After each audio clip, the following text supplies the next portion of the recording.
The will to survive and the desire to create something are humanity's most important drives. Even the worst strokes of fate cannot break these needs. In the upcoming City Builder strategy game, New Cycle from Turkish developer Core Engage, it is up to you to prove that these drives will always exist. In New Cycle, you set out to rebuild society as the leader of a small band of survivors after large parts of the world have been destroyed by a devastating solar flare. You start your settlement by gathering basic resources to satisfy the needs of your people and give them hope for a better life. Over time, refugees will join you, children will be born, and your small community will grow. But as a result, the needs and demands of your people will grow as well. If these needs are not met, the morale of the entire settlement will deteriorate, with potential devastating outcomes. Through hard work and consistent research into forgotten technologies, you'll evolve your settlement. The more advanced the technology, the higher the requirements for completing that research will be. For example, paper production and a corresponding supply of wood for the sawmill play a major role in your ability to evolve your settlement. In addition, some research branches build on top of each other. If you haven't researched basic metalworking techniques, you simply don't have the base to process tin ore to ingots later. You will only have to manage a handful of different resources at the beginning, but this number increases threefold or even fourfold after a few hours into the game. More technologies ensure a steadily increasing quality of life for your people, but also lead to higher demands from your residents. Soon, it will no longer be enough for your inhabitants to live from emergency rations or to run through the streets in torn rags. They will demand a variety of meals, warm clothes, and proper health care. In order not to jeopardize progress, you must legislate. Are you giving your people more rights while slowing down your economic progress? Or are you enslaving them to ensure high production yields while having children work in the factories? The more your settlement grows, the more difficult it will become to keep the production chains running. Initially, this is easy because there are only a few stations and buildings that are connected with each other in terms of production and technology. Luckily, from time to time, merchants will visit your town who allow you to trade goods.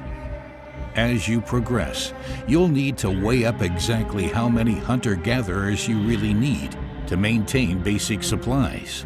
This is because more advanced buildings need more staff and also better trained residents, such as craftsmen or specialists. With time, the power supply for your settlement also becomes a cosmos of its own. If you position your wind turbines well at the beginning, you'll be set for the future. But you can't always rely on the wind, and further into the game, you will have the opportunity to produce larger amounts of electricity via coal-based power plants. In addition, some buildings later in the game, such as mines or smelters, consume a lot of power, which automatically leads to bottlenecks. Also, random sandstorms can have a massive impact on the efficiency of your wind turbines. An event like this inevitably leads to the question, which buildings do you shut down in order to not put the power supply of your most important infrastructure at risk?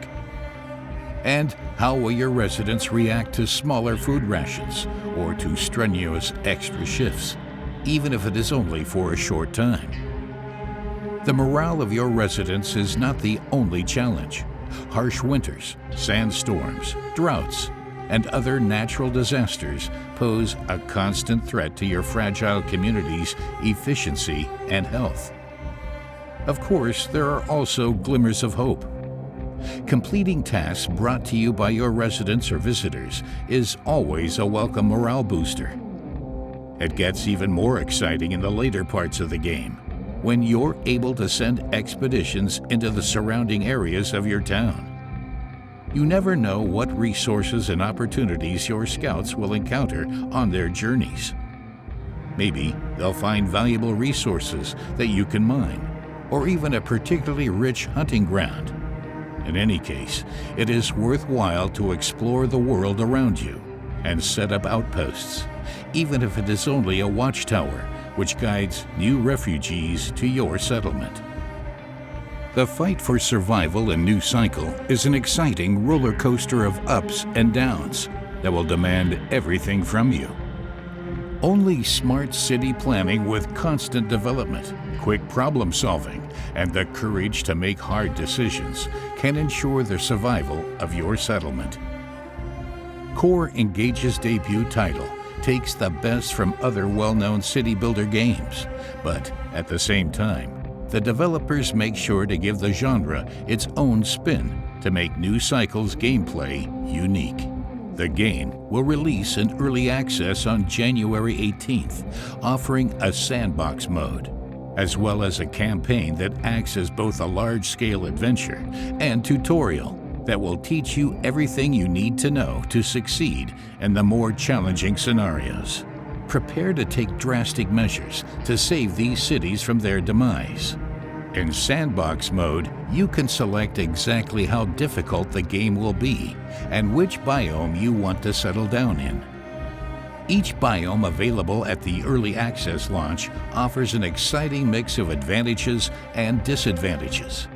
For example, if you choose the mountainous region, you will have to deal with harsh winters and less food, but you will have significantly increased yields from mining. So, would you like to take a closer look at New Cycle from Turkish developer Core Engage? Wishlist the game today so you don't miss out on news and the Early Access launch on the 18th of January.